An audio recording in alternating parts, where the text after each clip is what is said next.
Hello student, आज हम पढ़ने वाले हैं Cauchy's inequality. If f of z be an analytic function in a domain D and let D contain interior and boundary of a circle lambda. F of z है वो एक analytic function है किसी डोमेन डी में, और जो domain D है वो उसके अंदर एक सर्कल लैम्बडा है। ठीक है, पूरी तरह से इंटीरियर और बाउंड्री दोनों है। ठीक है, देन जो ये सर्कल है वो इस प्रकार से डिफाइन है। Circle lambda is defined by Z minus z note का मोड इज इक्वल टू रो। यानी कि ये जो जेड नोट है वो तो सर्कल का सेंटर है, और जो ये रो है सर्कल की रेडियस है। ठीक है, एंड या फिर if mod of f of z is less than equal to M, capital M on lambda, then modulus of nth derivative of function f of z at point z naught is less than equal to n factorial capital M upon rho to the power n।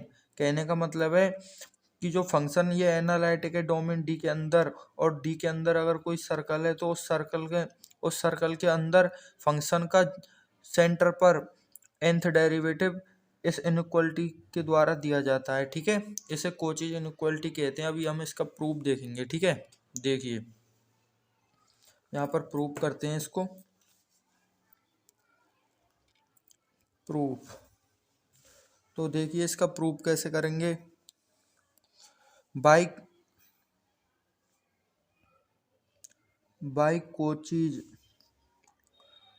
कोचीज integral theorem. अगर आपने कोचीज integral theorem पढ़ी होगी तो आपको पता होगा। Cauchy's integral theorem हमने video डाली हुई है। ठीक है, Cauchy's integral theorem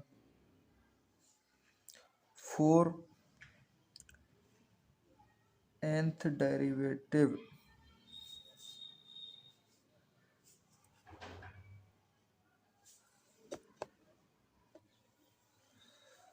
proof by Cauchy's integral theorem for nth derivative of एक analytic function at point z is equal to z note is given by. Cauchy's integral theorem के अनुसार किसी analytic function f of z का जो nth derivative है ना वो इस प्रकार दिया जाता है। Point z is equal to z nought पर देखो किस प्रकार से दिया जाता है। ये nth डेरिवेटिव है पॉइंट z नोट पर। इसको कोचीज इंटीग्रल थ्योरम के अनुसार इस प्रकार दिया जाता है n factorial upon 2 pi iota integration about lambda. Lambda क्या है यहाँ पर, वो सर्कल है। ठीक है, जो अभी हमने डोमेन डी के अंदर लिया था ना वो ये सर्कल है। ठीक है, f of z upon z minus z nought to the power n plus one. यहाँ पर अगर nth डेरिवेटिव है तो z माइनस जेड नोट की पावर n प्लस वन आएगी। ठीक है, और डी जेड ये दिया जाता है। ठीक है, ये nth डेरिवेटिव है कोचीज इंटीग्रल थ्योरम के अनुसार। अब हम यहाँ पर क्या करेंगे देखो, taking modulus on both sides. ठीक है, यानी कि दोनों साइड हमको क्या लेना है, मॉडुलस लेना है। ठीक है, तो यहाँ पर हम मॉडुलस लेंगे तो ये तो कुछ नहीं होगा, इधर तो सेम आ जाएगा। ठीक है, इधर मॉडुलस लेंगे तो क्या हो जाएगा, देखो ये कांस्टेंट है ये कांस्टेंट है। मॉडुलस सिर्फ और सिर्फ कॉम्प्लेक्स नंबर पर ही आएगा इधर। ठीक है, तो n फैक्टोरियल तो एक नेचुरल नंबर होता है। ठीक है, तो ये बाहर आ जाएगा और 2 पाई भी बाहर आ जाएगी। ठीक है, ये भी रियल नंबर है। आयोटा पर मॉडुलस लगेगा तो आयोटा अंदर ही रहने दो। ठीक है, 1 upon iota integration about lambda f of z upon z minus z nought to the power n plus one. यहाँ पर ये भी एक कॉम्प्लेक्स नंबर है। ठीक है, और डी जेड।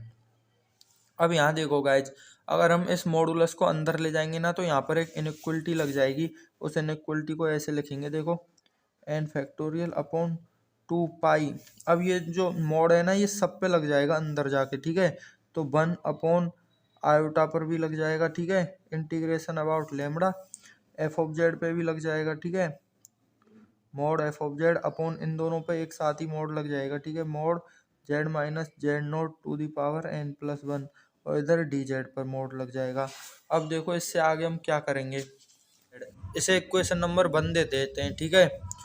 अब देखो सर्कल की जो इक्वेशन थी ना वो क्या थी, बाई सर्कल्स इक्वेशन, ठीक है। सर्कल की जो इक्वेशन थी वो क्या थी हमारे पास, mod of z minus z note is equal to rho, ठीक है, जो इसकी रेडियस होती है ना वो, ठीक है। इसको अगर हम मोड को हटाएंगे तो इधर क्या आ जाएगा, देखो z minus z note is equal to rho e to the power iota theta, इसकी डायरेक्शन टू हो जाएगी, ठीक है, मॉडुलस और डायरेक्शन, ठीक है।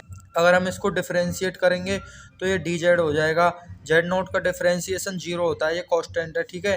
इधर आ जाएगा रो और e to the power iota theta, e to the power iota theta का e to the power iota theta हो गया, आयोटा थीटा का करेंगे तो आयोटा दी थीटा हो जाएगा, ठीक है। अब यहाँ पे देखो हमको मॉड डी जेड चाहिए, ठीक है।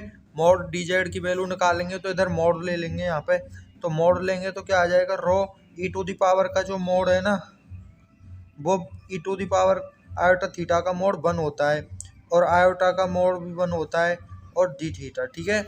यहाँ पे हम लिख सकते हैं since mod of iota is equal to 1 mod of e to the power iota theta is equal to 1। ये कैसे आते हैं गाइज, देखो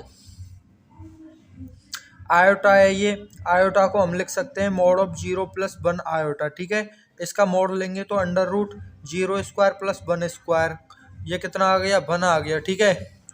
आयोटा थीटा का अगर हम मोड लेंगे तो देखो e to the power iota theta क्या होता है, cos theta plus iota sine theta, ठीक है। इसका अगर हम मोड लेंगे तो cos square theta plus sine square theta, ये भी कितना हो जाएगा, 1 हो जाएगा, ठीक है। तो इसका मोड और इसका मोड क्या होते हैं गाइस, बराबर होते हैं, ठीक है। आयोटा का मोड और e to the power iota theta का मोड 1 होते हैं दोनों। तो इसकी वैल्यू अगर हम यहाँ पे रखेंगे तो मोड ऑफ डी जेड जो है ना वो कितना आ जाएगा, ये 1 हो गया, ये 1 हो गया, रो डी थीटा हो गया, ठीक है। ये जो ये सभी वैल्यू है ना ये वाली और ये वाली, ये हम यहाँ पे पुट कर देंगे और हम हमारे लिए दिया गया है since mod of f of z is less than equal to capital M on the circle lambda, ठीक है। यानी जो लैम्बडा सर्कल है उसके अंदर जो एफ ऑफ जेड का मोड है ना वो एम दिया गया है, ठीक है। और जो डी जेड है वो डी थीटा से रिप्लेस हो जाएगा। तो थीटा की जो वैल्यू होती है गाइज वो सर्कल के ऊपर 0 से लेके 2 पाई तक जाती है। तो यहाँ पर क्या हो जाएगा, देखो theta tends to 0 to 2 pi, ठीक है। या फिर ऐसे लिख सकते हैं थीटा 0 से 2 पाई तक जाता है ऑन सर्कल लैम्बडा, यानी जो लैम्बडा सर्कल है उसके ऊपर जो थीटा है वो 0 से 2 पाई जाता है। तो अब ये सारी की सारी वैल्यू गाइज हम ना इस इक्वेशन में रख देंगे यहाँ पे, ठीक है, यहाँ रख देंगे। तो देखो आयोटा की, ये आयोटा है, इसकी पावर, इसकी तो वैल्यू 1 हो गई, ठीक है। एफ ऑफ जेड की जो वैल्यू है वो कैपिटल एम है, जेड माइनस जेड नोट रो के बराबर होता है, और जो डी जेड है उसकी वैल्यू आई है रो डी थीटा, ठीक है। इसकी वैल्यू आई है रो डी थीटा, अभी निकाली थी हमने यहाँ पे, ठीक है। देखो ये रही डी जेड की जो वैल्यू है वो रो डी थीटा आई है, थीटा की जो लिमिट है वो 0 से 2 पाई हो गई, एफ ऑफ जेड है वो कैपिटल एम से लेस देन दे रखा है, ठीक है। तो ये सारी की सारी वैल्यू अब हम इक्वेशन नंबर 1 में पुट कर देंगे। तो देखो हमारे पास क्या आ जाएगा, ठीक है। जब हम सारी वैल्यू इक्वेशन नंबर 1 में पुट करेंगे तो हमारा एल एच एस तो सेम चल रहा है, तो एल एच एस तो सेम चल रहा है, एल एच एस है हमारा, ये एल एच एस है हमारा, ठीक है। और इधर मोड लग रहा है और इसकी वैल्यू है वो ये आई है एन फैक्टोरियल अपॉन 2 पाई। आयोटा का जो फैक्टोरियल था, सॉरी आयोटा का जो मॉडुलस था वो 1 हो गया, 0 to 2 pi. F of z था वो कैपिटल एम हो गया, नीचे जेड माइनस जेड नोट का जो मोड था ना वो हो गया रो, ठीक है, रो की पावर एन प्लस 1 हो जाएगी। और जो डी जेड आया था वो आया था रो डी थीटा, ठीक है। अब यहाँ पे देखो एक रो से एक रो कट गया, ठीक है ये, और जो एम है वो कांस्टेंट है, रो है वो कांस्टेंट है, ये सारी चीज़ बाहर आ जाएगी। तो यहाँ पे बच जाएगा हमारे पास n factorial upon 2 pi integration about 2 pi, ठीक है। गाइस ये हमने बाहर नहीं लिखा है, इसको लिख लेते हैं, ठीक है, कैपिटल एम और रो टू दी पावर एन हो जाएगा ये, ठीक है। और इधर बच जाएगा डी थीटा।